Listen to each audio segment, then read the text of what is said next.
இல்ல, இவன் நிச்சயமா என்னோட பிரேமா இருக்க முடியாது. என் பிரேம் இவ்வளவு கல்லெஞ்சுக்காரனா இருக்க முடியாது. நிச்சயமா சொல்றேன், இவன் என் பிரேமே இல்ல. ஒரு பொண்ணை காப்பாத்த வேண்டியது ஆம்பளையோட கடமை இல்லையா? இங்க பார், இங்க நிக்கிறது நீ தாலி கட்ட மனைவி.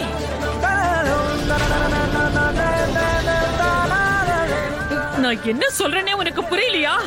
ஏன் பிரேம் இந்த மாதிரி இருக்க? ஏன் இப்படி தலை குனிஞ்சு இருக்க? எனக்கு நல்லா புரிஞ்சு போச்சு. இப்ப கூட நீ எதுவுமே செய்யலனா மிகப்பெரிய பிரச்சனையை சந்திக்க வேண்டியது வரும். ரொம்ப பெரிய பிரச்சனை பிரேம், பெரிய பிரச்சனை வரும். நீ பெரிய தப்பு பண்ற பிரேம். எவ்வளவு பெரிய தப்பு தெரியுமா? நீ எதிர்காலத்துல இதெல்லாம் நினைச்சா கூட உன்னால திருத்திக்க முடியாது.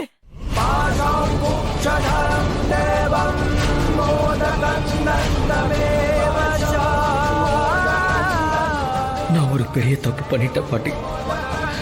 நான் பண்ண காரியத்தை அந்த அம்மன் என்னைக்குமே மன்னிக்க மாட்டான்.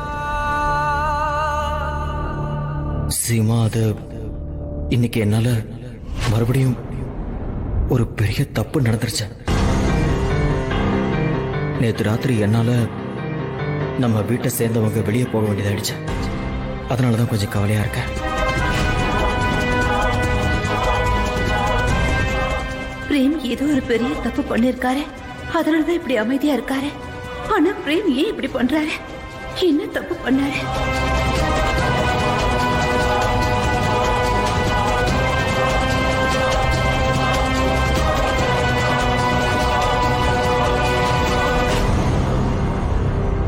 இதெல்லாம் என்னது பிரேம்? இவங்க சொல்றத வச்சு எனக்கு என்ன தோணுதுன்னா, நீ இதுவரைக்கும் இவங்களுக்கு எதுவுமே சொல்லலையா?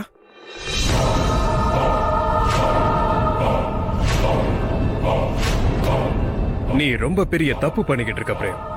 நான் கெட்டவங்கிறத ஒத்துக்கிறேன், அதுக்காக நீ இதை சொல்லாம இருக்க கூடாதுல்ல? நீ செஞ்ச கெட்ட காரியங்களை கூட இந்த உலகத்துக்கு கண்டிப்பா சொல்லணும். ஒருவேளை தப்பு பண்றதுக்கான தைரியம் இருந்துச்சுன்னா அதை ஒத்துக்கிறதுக்கும் நீ கத்துக்கணும் பிரேம். முக்கியமா உன்னோட வீட்டுல இருக்கிறவங்களோட எதிரில.